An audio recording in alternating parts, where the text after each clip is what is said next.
കൊച്ചിയിൽ metro, Oommen Chandy Kochi metro കൊണ്ടുവന്നു എന്ന് പറയുന്ന സമയത്ത് ഞാൻ എൻ്റെ പ്രത്യേകത, ഞാൻ എൻ്റെ നാട്ടിലെ എല്ലാ ചായക്കടകളിലും, എല്ലാ ലോക്കൽ ഏരിയകളിലും ഏറ്റവും സാധാരണക്കാരിരിക്കുന്നിടത്തെല്ലാം പോയിരുന്ന് ചർച്ച ചെയ്യുകയും അവർ പറയുന്നത് ഒരുപാട് കേൾക്കുകയും ചെയ്യുന്ന ഒരാളാണ് ഞാൻ.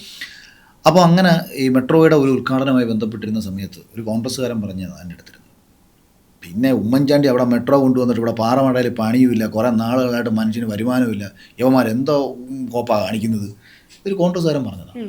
അപ്പോൾ അവൻ്റെ മുന്നിലേക്ക് കൊച്ചിയിൽ മെട്രോ കൊണ്ടുവന്നില്ലേ എന്നും പറഞ്ഞുകൊണ്ട് ഒരു നേതാവ് ചെന്നാൽ ഇവൻ്റെ ജീവിതം വഴിമുട്ടി കിടക്കുകയാണ്. കാര്യം അവൻ്റെ വരുമാനം അവിടെ നിലച്ചു.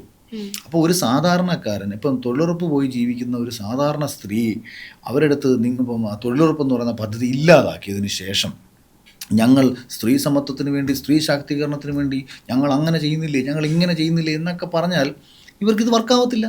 അപ്പോൾ ഓരോ ജനതയുടെയും ആവശ്യം തിരിച്ചറിയണം.